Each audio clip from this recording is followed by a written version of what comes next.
Venir ici en ce début d'année, pour moi, c'est hyper important. Déjà parce que c'est la rentrée. C'est des étudiants qui rentrent à l'ESSEC, donc bravo à eux, c'est trop bien. Mais c'est que le début du chemin. C'est ça que je vais leur dire aujourd'hui.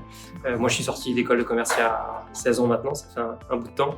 Mais on est dans un moment où il faut tout réinventer. L'économie, les entreprises, l'engagement, l'impact, le rôle d'équilibre entre sa vie professionnelle, sa vie personnelle. Et finalement, les étudiants sont peut-être un peu paumés aujourd'hui.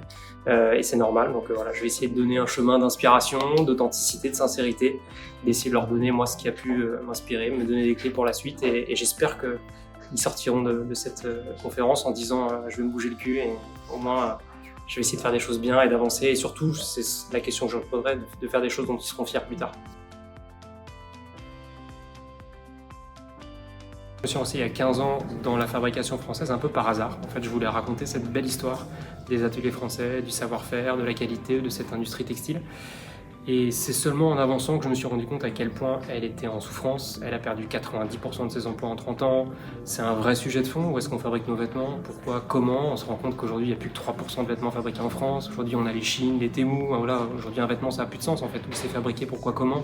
L'impact carbone, évidemment, que ça génère. Donc, c'est avec les années que je me suis rendu compte que c'était un vrai sujet de fond, un sujet presque politique, de comment on fabrique nos vêtements et le sens qu'on y met derrière. Donc voilà, le hasard d'envie de raconter une belle histoire, et aujourd'hui un vrai engagement, un vrai, j'espère, impact au quotidien, et j'espère que cette idée simple de changer le monde en commençant par changer de slip, elle fait du sens, et c'est ça que je veux leur partager aujourd'hui.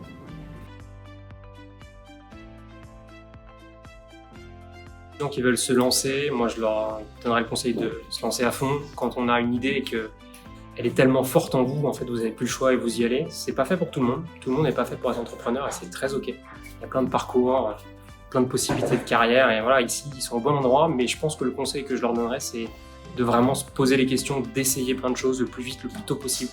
Voilà, il n'y a pas d'idée parfaite, il n'y a pas de timing parfait. Il faut juste voilà, écouter son instinct, se faire confiance. C'est difficile quand on a 20 ans, quelques années de plus, voilà, de se faire confiance et de se lancer. Mais c'est voilà, toutes les histoires d'entrepreneurs, d'histoires voilà, de gens qui ont réalisé leur destin, qu'ils soient artistes, entrepreneurs, sportifs, ce qu'on veut, c'est des gens qui ont pris un risque, qui ne savaient pas où ils allaient, et c'est toujours la même histoire. Donc voilà, ici ils sont au début de leur histoire, et je veux vraiment voilà, leur rappeler que ce n'est que le début, et c'est pas parce qu'ils ont la chance et le mérite d'avoir réussi à s'asseoir dans ce siège aujourd'hui, ce n'est que le début de l'histoire pour eux, et je crois que ça fait du bien de se faire rappeler ça à la rentrée.